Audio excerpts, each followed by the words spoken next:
اللہ الرحمن الرحیم۔ بد مذہب وہابنا دیابنا معمولات اہل سنت کو پوری طاقت اور زور شور سے بدعت کہتے ہیں، کہتے یہ بدعت ہے۔ کہاں صحابہ نے کیا تھا، کہاں تابعین نے کیا تھا، کہاں آقا کے زمانے میں یہ کام ہوتا تھا؟ اس طرح کہہ کہہ کر معمولات اہل سنت پر یہ حملہ کرتے ہیں کہ کہاں قرآن میں لکھا ہے، کہاں حدیث میں لکھا ہے، کہاں آقا کے زمانے میں ہوا تھا، اس طرح ہوتا تھا، کہاں صحابہ کرام رضوان اللہ تعالی علیہم اجمعین کے زمانے میں ہوتا تھا۔ اس طرح کہہ کہہ کر معمولات اہل سنت والجماعت پر یہ حملہ کرتے ہیں اور بدعت بدعت کے نعرے بلند کر کے یہ لوگوں کو گمراہ کرتے ہیں۔ اس تعلق سے ایک قاعدہ کلیہ ذہن نشین فرما لیں۔ انشاءاللہ تعالی کوئی بھی بد مذہب آپ کو گمراہ نہ کر سکے گا اور معمولات اہل سنت پر عمل کرنے سے نہ ہی روک سکے گا۔ اقامت القیامہ میں امام اہل سنت، امام عشق و محبت، امام احمد رضا خاں علیہ الرحمۃ و رضوان تحریر فرماتے ہیں کہ امام بیہقی رحمۃ اللہ تعالی علیہ نے حضرت امام شافعی رضی اللہ تعالی عنہ سے روایت کیا، الحدثات من الامور ضربانی، کہ نوپید باتیں، نوپید چیزیں دو طرح کی، احدہما ما احدث مما یخالف کتابا او سنتا او اجماعا فهذه البدعۃ الضلالہ۔ فرمایا نوپید چیزیں دو طرح کی ہیں،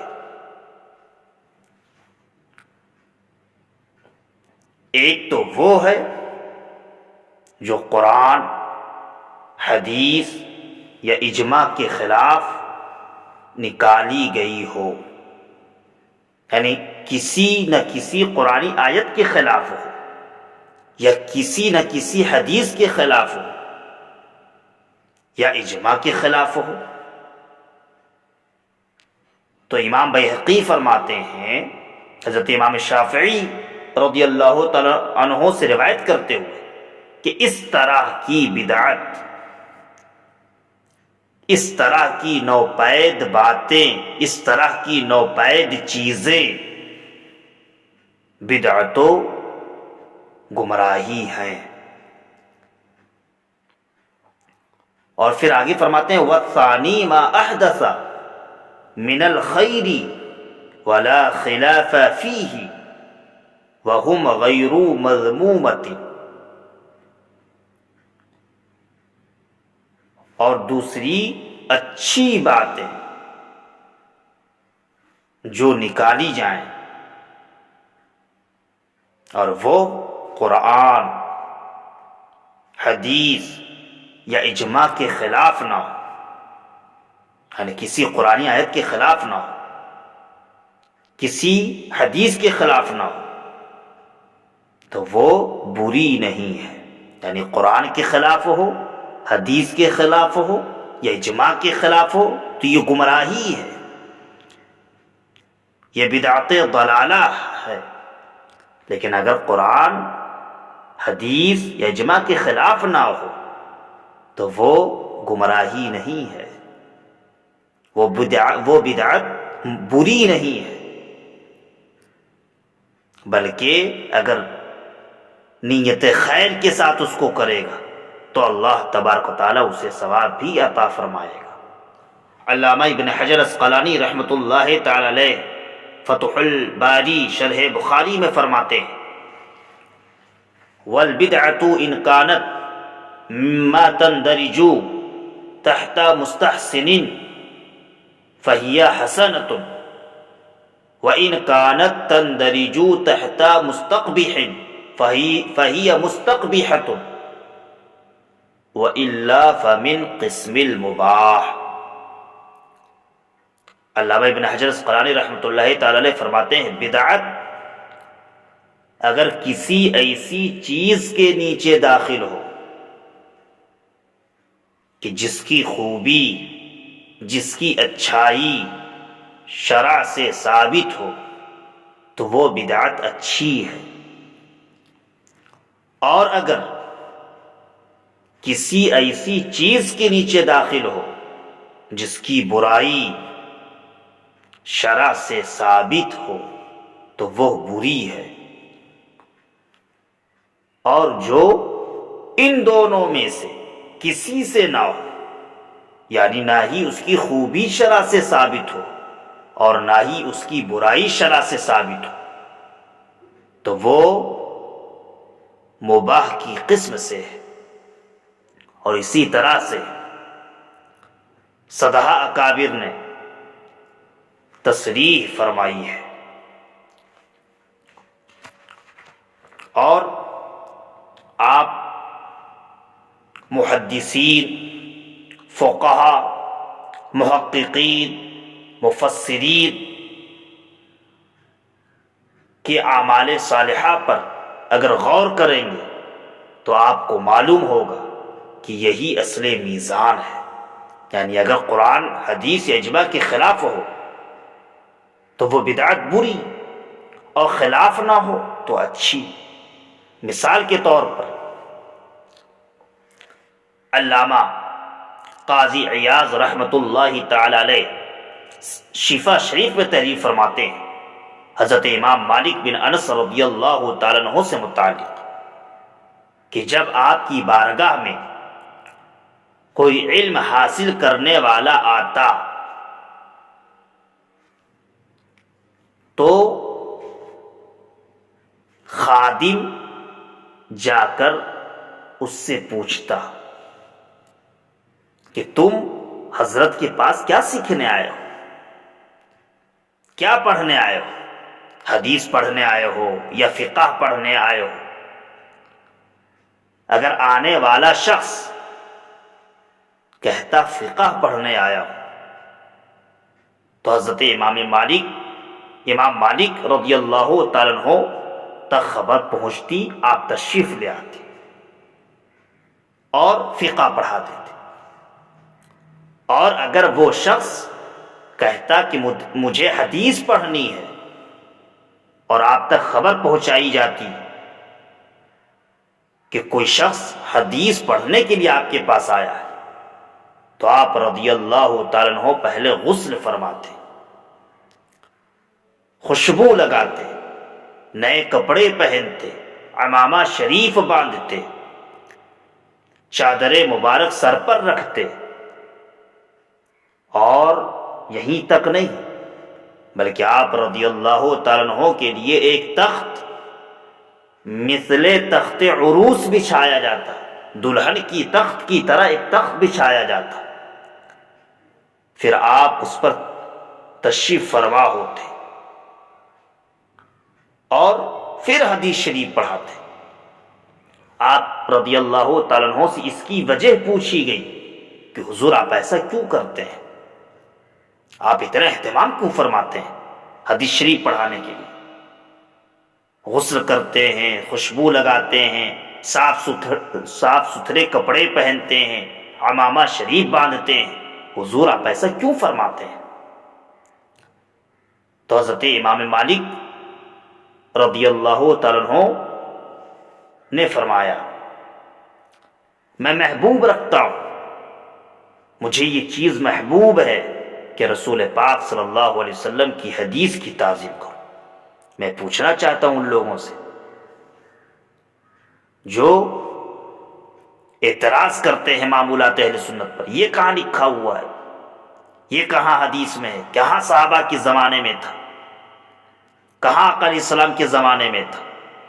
میں پوچھنا چاہتا ہوں یہی اعتراض امام مالک بن انس رضی اللہ تعالیٰ عنہ سے کرو، کہاں یہ لکھا ہوا تھا کہ حدیث پڑھاؤ تو غسل کرو؟ کہاں لکھا تھا حدیث پڑھاؤ تو خوشبو لگاؤ؟ کہاں لکھا تھا نئے کپڑے حدیث پڑھاؤ تو صاف ستھرے کپڑے پہن کر پڑھاؤ؟ یہ کہاں لکھا تھا؟ یہ لکھا ہوا ہے کہ حدیث پڑھاؤ تو عمامہ شریف باندھ کر پڑھاؤ۔ کئی حکم ہے، کئی حدیث میں ایسا ہے، حالانکہ حضرت امام مالک رضی اللہ تعالیٰ عنہ کی عادت کریمہ تھی، آپ اس طرح فرماتے تھے۔ کیا ان کی نظر ان چیزوں پر نہ تھی؟ اور شفا شریف میں ہی ہے کہ حضرت امام مالک رضی اللہ تعالیٰ عنہ مدینہ طیبہ میں سواری پر سوار نہ ہوتے اور فرماتے مجھے شرم آتی ہے اللہ تعالی سے کہ جس زمین پر پیارے آقا صلی اللہ علیہ وسلم جلوہ فرما ہوں، چلے ہوں، میں اسے جانور کے کھروں سے روندوں، مجھے شرم آتی ہے۔ یہ تو کہیں نہیں لکھا تھا کہ سواری پر نہ چلو۔ کسی حدیث میں کیا آقا علیہ السلام نے حکم فرمایا کہ جب میرے شہر میں آنا تو اس طرح کرنا؟ نہیں۔ لیکن امام مالک رضی اللہ عنہ جو امام المحدثین ہیں، امام المحققین ہیں، امام الفقہاء ہیں، انہوں نے ایسا کیوں کیا؟ کیا ان کی نظر یہ نہ تھی کہ یہ بدعت ہے؟ ہاں ضرور نظر تھی، لیکن اس اصول پر نظر تھی کہ ہم جو کر رہے ہیں یہ محبت نبی میں کر رہے ہیں، اور یہ قرآن کے خلاف نہیں ہے، یہ حدیث کے خلاف نہیں ہے، یہ اجماع کے خلاف نہیں ہے، اور جب خلاف نہیں ہے تو یہ بدعت بری نہیں ہے۔ اور شفا شریف میں ہی ہے کہ بعض بزرگوں نے اس کمان کو بے وضو نہ چھوا کہ جس کمان کو حضور نبی کریم صلی اللہ علیہ وسلم نے دست اقدس میں لی تھی۔ میں پوچھنا چاہتا ہوں یہ کہاں لکھا تھا؟ کیا کہیں حدیث میں آقا علیہ السلام نے ایسا فرمایا کہ میں جس چیز کو چھو لوں اسے بے وضو نہ چھونا؟ تو کیا ان بزرگوں کی نظر اس پر نہ تھی جو آج کے چند حدیث رٹ لینے والوں کی اس پر نظر ہے؟ یہ صرف اور صرف یہ بغض نبی ہے، نبی کریم صلی اللہ علیہ وسلم کا کینہ بھرا ہوا ہے ان کے دلوں میں۔ اس لیے جن چیزوں کی ذریعہ پیارے آقا صلی اللہ علیہ وسلم کی تعظیم ہوتی ہے، ان کی عزت و تکریم کا اظہار ہوتا ہے، یہ اسے بدعت کہہ دیتے ہیں اور لوگوں کو گمراہ کرتے ہیں۔ اسی طرح سے امام اہل سنت امام عشق و محبت اقامت القیامہ میں تحریر فرماتے ہیں کہ بعض صالحین 40 برس مکہ معظمہ میں مجاور رہے، لیکن کبھی انہوں نے حرم میں نہ ہی پیشاب کیا اور نہ ہی لیٹے۔ تو انہوں نے ایسا کیوں کیا؟ کیا ایسا کوئی حکم تھا؟ کیا ایسا آقا علیہ السلام نے فرمایا کیا یا صحابہ کرام نے کیا؟ تو کیا ان کی نظر اس پر نہ تھی کہ میں نے یہ نہیں کیا یہ بدعت ہے؟ ان کی نظر اس پر نہ تھی؟ بالکل تھی، لیکن ان کا یہ فعل کسی قرآنی آیت یا حدیث کے خلاف ان کا یہ فعل نہ تھا۔ اب اگر ہم مان بھی لیتے ہیں کہ جو یہ اعتراض کرتے ہیں کہ صحابہ کرام کے زمانے میں نہیں تھا اور تابعین کے زمانے میں نہیں تھا، قرون ثلاثہ میں نہیں تھا، سب منع ہے، سب بدعت ہے، تو میں کہوں گا کہ اپنی بھی خبر لے لو۔ جو تم مدرسے قائم کرتے ہو، لوگوں سے چندہ لیتے ہو، وعظ کہنے جاتے ہو تو نذرانے لیتے ہو، دعوتیں اڑاتے ہو، جلسے کرتے ہو، مخالفین کی رد میں کتابیں لکھتے اور چھپواتے ہو، اپنے مولویوں کا استقبال کرتے ہو، اپنے دارالعلوم کا 50 سالہ 100 سالہ جشن مناتے ہو، دارالافتاء قائم کرتے ہو، کیا یہ چیزیں قرون ثلاثہ میں تھیں یا تمہارے لیے پروانہ معافی آ گیا ہے کہ جو چاہو کرو، تم سے اس پر کوئی مواخذہ نہیں؟ یا یہ نقطہ چینیاں صرف اور صرف انہی باتوں میں ہے جنہیں مختار کائنات صلی اللہ علیہ وسلم کی تعظیم محبت سے تعلق ہو، بقیہ سب حلال؟ لا حول ولا قوت الا باللہ۔ لہذا ہم لوگوں کو بہت ہی محتاط ہو کر رہنا چاہیے، ان کے مکر و فریب سے ہمہ وقت ہوشیار رہنا چاہیے۔ اللہ تبارک و تعالی حق بولنے، حق سننے، حق پر چلنے کی توفیق عطا فرمائے۔